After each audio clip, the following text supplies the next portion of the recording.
Mas se a religião não tivesse se transformado nesse grande cassino universal, na maioria das vezes, e aí isso do lado do cristianismo.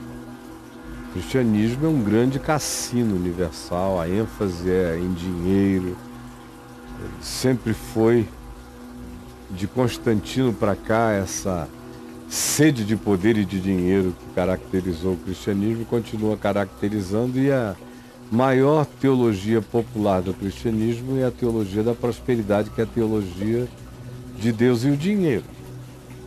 Então, falando agora e por enquanto só do cristianismo, se a religião cristã fosse aquilo que no papel ela diz que gostaria de ser, ela seria muito útil ao planeta. Obviamente, se ela quebrasse todo esse poder hierarquizante que se arroga a fazer com que os sacerdotes e os pastores sejam os representantes oficiais e autorizados e validados de Deus na Terra. Se fosse um lugar de acolhimento, seria uma das agências de acolhimento e de ajuda humanitária e de socorro espiritual e psicológico, indubitavelmente seria a mais importante do planeta. Porque religião só tem relevância se ela não tiver nada a ver com Deus. Esse pessoal não entendeu ainda. Religião só tem relevância se ela não tiver nada a ver com Deus. Porque a miséria da religião é justamente querer ser a representante, fazer a religação de Deus com o homem, do homem com Deus. Essa miséria. A religião pretende ser a religadora do homem com Deus. Ela que pega o homem pela mão e leva para Deus. Essa é a miséria. É daí que decorrem todas as explorações, todas as subversões da palavra, todos os abusos, todas as carceragens espirituais nas quais as pessoas são postas. Decorre disso aí, de que na religião surgem os representantes oficiais buscando representar os homens e levar os homens a Deus, e dizendo aos homens que sem a mediação deles, da religião e do oficialato religioso deles, ninguém chega a Deus.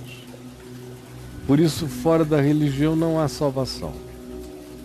Fora da congregação ou da religião está todo mundo perdido. Então, essa é a miséria. Isso é aquilo que a religião se oferece para ser, e é a desgraça dela. Porque a validade da religião está em que ela não tente ser representante de Deus. Está em que ela não busque religar o homem a Deus. Está exclusivamente em que ela busque religar-se ao homem.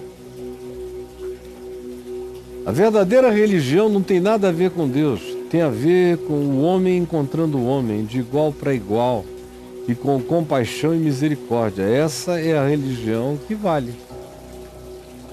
E aí essa é utilíssima, conforme Tiago, irmão de Jesus, nos diz na sua primeira epístola, quando ele diz, se alguém, no verso 26, capítulo 1, se alguém supõe ser religioso, deixando de refrear a própria língua, não deixando de falar besteira, idiotice, blasfêmia, bobagem contra o próximo, está enganando o próprio coração, e a sua religião é vã. Porque a religião pura, ele admite que possa haver uma religião pura e sem mácula para com o nosso Deus e Pai. E essa religião é esta: visitar os órfãos e as viúvas nas suas tribulações, os necessitados nas suas misérias, os marginalizados na sua impossibilidade de habitar em qualquer que seja o lugar de segurança, conforto para a vida. A verdadeira religião que existe diante de Deus, nosso Pai, não é aquela que cultua a Deus para cima, é aquela que abraça a Deus no próximo, como Jesus disse: porque eu tive fome e me deste de comer, eu tive sede e me deste de beber, eu estive nu e me vestiste, eu estive preso, enfermo e foste ver-me visitar. E eles dirão: mas nós nunca te vimos assim, quando foi que nós fizemos isso por ti? E ele dirá: sempre que vocês fizeram isso a qualquer pequenino, vocês estavam fazendo a mim. Então, a única religião saudável é aquela onde Deus não é o objeto do culto e não se volta para Deus, mas se volta para Deus no próximo. No próximo. Amando a Deus no próximo. Servindo a Deus no próximo. É só aí que existe o significado e a relevância da religião na presença de Deus. No mais, ela só é instrumento de manipulação, de controle. E claro, que quando ela está voltada positivamente para o próximo, ela é um centro de refúgio extraordinário. É um lugar de abrigo. É um santuário de proteção. Mas ela tem que ser igreja do bem, igreja verdadeira, igreja que quer amar a Deus no próximo. Aí ela cumpre esse papel de ser uma árvore que vai crescendo e botando os seus ramos, para os quais as aves dos céus voam, encontram pouso e fazem seus ninhos, que é uma imagem linda de Jesus. Mas se não for assim, se não for para acolher, ela só faz o desserviço de pretender ser a representante de Deus na terra e de ser a representante que abençoa os poderes políticos, todas as outras bestas e poderes e potestades. Ela acha que ela tem um lugar de supremacia quando ela é chamada para, em nome de Deus, a abençoar os principados, as potestades e os poderes políticos, humanos, sociais e econômicos. Ela se sente grande, poderosa, quando o rei precisa da bênção dela, quando o presidente diz: me abençoa para que o meu governo seja bem sucedido. E ela toma aquilo por excelência e se senta num trono de glória como representante de Deus. Aí ela vira isso, no que o cristianismo se tornou nesses 1700 anos. Agora, se ela se torna a religião pura de Tiago, que é refrear a língua, não falar blasfêmia contra a vida, sim, contra o próximo, e socorrer, acolher e se solidarizar com todos os debilitados, carentes, órfãos, largados, sem proteção, sem previdência, sem cuidados, sem consolo, orfandades de todos os tipos, não apenas os órfãos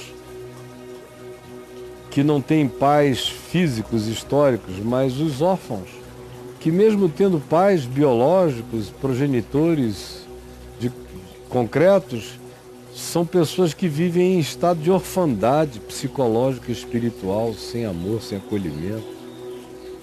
Então, a verdadeira religião é essa, e que é tão pequena, é tão pouco, não é quase nem vista, porque o que é vista é essa religião do triunfo de ser representante de Deus, de dizer: aqui debaixo desse telhado Deus age, e só aqui.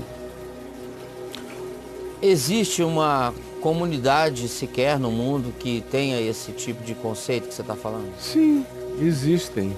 Do próximo. E geralmente elas não são tão grandes, porque esse tipo de mensagem não faz crescer. Não demais. Emplaca.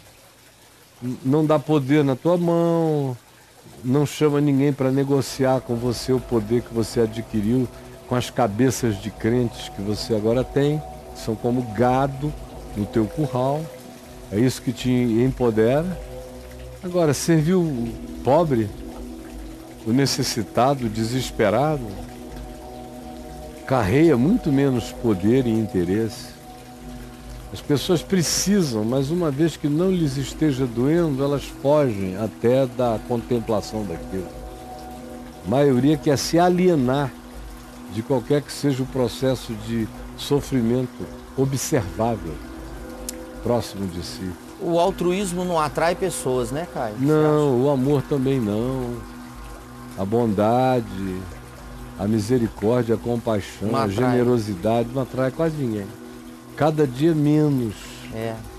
E você é classificado como um tolo, um idiota. Existe para essas coisas abstratas. Tua vida é uma abstração. É como eles pensam e imaginam. Olha só. Até que eles batem um desespero horroroso no coração, aí o cara te procura ou começa a te ver e te ouvir e vê o poder explosivo que essa palavra de nada carrega com o poder do tudo que a habita. Ah, eu sei. E aí? Uma vez na estação do Caminho da Graça, lá na cidade do automóvel, né? Tava tendo uma pregação sua lá. E eu vi uma pessoa chegando, assim, um cara que nem frequentava lá nem nada. E eu tava na porta ali, sabe? E o cara tá lá, parou assim, cruzou o braço, ficou olhando você falar, sabe? Aí tinha umas 4 pessoas atrás, assim, ele tava acompanhado de uns 2 amigos. Foi lá ver qual é, manja. Aí de repente ele começou a sair. Aí uma pessoa lá, não lembro quem era, que tava com a gente lá, você não quer ficar aí para acompanhar e tal? Ele olhou e falou, não, vocês são altruístas demais. É, como aqui, agora até pararam com isso, ou pelo menos você parou de me dizer. Mas no passado, lembra de quantas vezes chegaram pessoas aqui ouvindo o Evangelho de novo? Porque eles estavam ouvindo o Evangelho de novo. Ou alguns pela primeira vez, embora tenham estado dentro de igrejas a vida inteira. Sim, mas estavam ouvindo aquela novidade. De novo. De novo. E escreviam aí dizendo, não, diz pro Caio que nada disso é praticável. Ah, isso é muito. Lembra? Sim.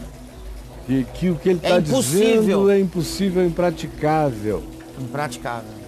Não vou nem ficar porque isso aí é impraticável. O que é praticável para vocês é Bah, bah, bah, bah, bah. Isso é praticável para vocês. Ô Caio, o que acontece assim em geral quando as pessoas não leem a Bíblia tendo Jesus como chave hermenêutica? O que acontece? Bom, normalmente eu falo aqui o que acontece quando as pessoas leem a Bíblia tendo Jesus como chave hermenêutica. Como muda tudo. E é uma das coisas que eu vou falar no Ativar. É o que muda na sua mente também. Certo. Quando você lê a Bíblia e lê a vida, o livro da existência, tendo Jesus como chave hermenêutica, como desperta tudo. Agora, não tendo, eu vi um vídeo, sim, acho que ontem ou anteontem, que me lembrou do que acontece com a pessoa quando ela lê a Bíblia sem ter Jesus como chave hermenêutica. Eu prefiro que o Gabriel, então, me ajude a ilustrar a pergunta. Está assim, ó. Quando você lê a Bíblia sem ter Jesus como chave hermenêutica, aí tudo depende do ângulo. O cara vê o que ele quer, dependendo do ângulo. Aí depende, né? Depende do, a vida depende. Depende do acampamento que ele for, depende da denominação, depende da campanha do pregador, depende de tudo. Ele fica vendo com uma ênfase só, um olhar só, e ele fica fixado, porque ele, para ser fiel, ele não pode ter flexibilidade de observação, ele tem que ser fixado num único ponto. Aí onde ele podia ver 2 girafas, ele vai ver só um elefante. Porque quem está fixado, preso, doutrinariamente, ele acha que se ele andar para o lado, ele está pecando. porque ele aprendeu aquele ângulo doutrinário. Então, se a mesma coisa olhada por um outro ângulo produzir uma outra percepção, ele já acha que está pecando. Ah, tá. Porque, claro, que a Bíblia tem tantas faces quantos ângulos sejam aqueles pelos quais se observe. Por isso a Bíblia é a mãe de todas as heresias. Todo mundo tira a sua heresia de uma observação, de uma angulação bíblica que ele escolhe. E constrói a sua certeza a partir daquele ângulo particular.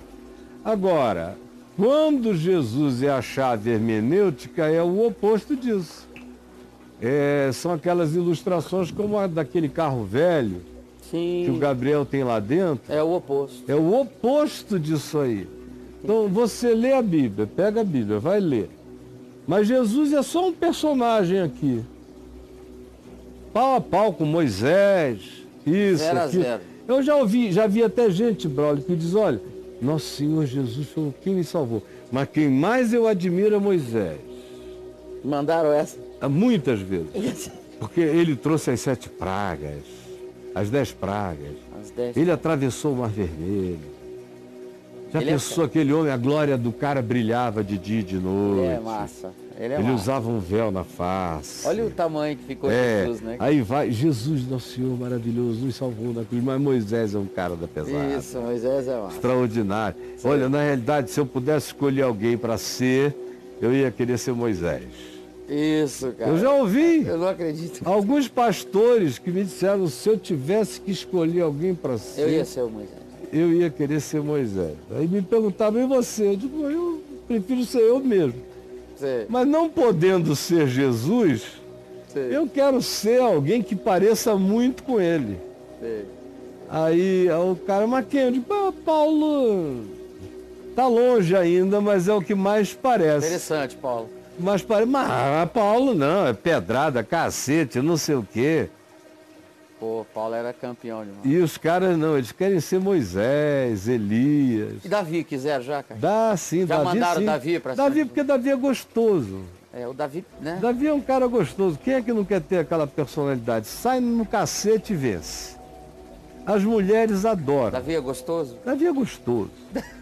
Davi é o cara da Bíblia gostoso. E Salomão, cara? Salomão é um babaca. É, né? Você é um babaca. QI, aí, para dar e vender, que é horrível, 0. Salomão era o Alexandre Frota. E coeficiente espiritual, horrível. Quando ficou velho é que o cara melhorou, foi quando ele escreveu o Eclesiastes. Tá. Mas Davi era o gostoso, charmoso, general, as mulheres suspiravam. É. O cara até morrendo, escolhem a mulher mais bonita de Israel para ficar abraçada com ele, porque ele sentia frio. Olha isso. Davi não era brinquedo, não. E aí diz lá, ele, porém, não comeu a mulher, não a possuiu. Não a possuiu. Talvez broxeza, frio, cansaço, ou até aquela generosidade de dizer, minha filha, você é tão linda, eu vou morrer logo, deixa você ficar na boa, porque o outro vai aproveitar. A terra inteira... Quem sabe? Eu não sei qual foi a razão. A mais provável é que tenha sido cansaço, broxeza e velhice. Sei. Mas ela agarrava ele, beijava, fazia carinho. Ele foi o herói bíblico gostoso, é Davi. Davi, então... Escrevia salmos, tocava, cantava e saía no cacete como ninguém. Forma um personagem maravilhoso esse aí, não é? Sim. Agora, Davi é Davi, cara. Eu estou servindo aquele a quem Davi chamava de meu Senhor. Então Davi faz parte da minha história, para trás. Jesus é minha história presente, futura e eterna. Então, achou, Gabriel, aquela fubica velha? Que é quando você tem Jesus como chave hermenêutica, é assim, você pega a Bíblia, tá tudo misturado, você lê uma coisa, não tem nada a ver com a outra, até que você chega a Jesus. Quando você elege Jesus como foco dos focos, Quando você diz, ele é a expressão exata do ser de Deus, ele é o verbo de Deus, ele é a revelação de Deus, ele é a palavra de Deus, ele é o alfa e o ômega, ele é aquele em quem todas as coisas estão consumadas. Nele habitam todos os tesouros bíblicos e não bíblicos da sabedoria e do conhecimento. Isso. Quando você foca em Jesus, aí a Bíblia começa a fazer sentido, porque tem coisas que viram sucata, ficam fora. E o que fica é tudo que converge integralmente para o sentido de Cristo, para a face de Cristo, para o Evangelho de Cristo. Essa é a diferença em ler a Bíblia sem ter Jesus como chave hermenêutica é aquela da primeira ilustração. Cada um vê conforme a sua cabeça, o seu ângulo, o seu posicionamento, solta, Gabriel, a sua perspectiva, tudo mais. Aí fica aquela confusão. Não, não, meu filhinho, ouça o que eu estou dizendo e você compreenderá. Eu disse, ver sem ter Jesus como a chave hermenêutica. Aí, agora... Aí, graças ao Senhor, eu consegui. Isso aí é sem ter Jesus como a chave hermenêutica. Depende da tua cabeça, do teu mestre, do teu ângulo, do teu doutrinador, da nova visão, do novo mover, da nova angulação. Todo ano tem que ter uma invenção. Vai montar um esquema diferente. Tem que ter uma nova doutrina. E aí você fica doidinho quando você vai de igreja em igreja, de grupo em grupo, de pastor em pastor, de profeta em profeta. Cada um diz uma coisa, cada um vê uma coisa, porque vocês não veem a vida, Gabriel, tendo Jesus como chave hermenêutica. Tendo. Sim. Não tendo é daquele jeito. Cada um vê o que quer. Agora, quando Jesus é a chave hermenêutica, a confusão de 1.500 anos de montagens de livros bíblicos, de eras diferentes, de sistemas, de mundos tribalescos ou de clãs, dão lugar agora à sociedade das sociedades, ao olhar do novo homem, em Cristo Jesus, aonde tudo ganha perspectiva, tudo ganha sentido. De modo, Braulio, que, simplificando, essa é, de novo, pela milésima vez, a minha resposta. Maravilhoso isso.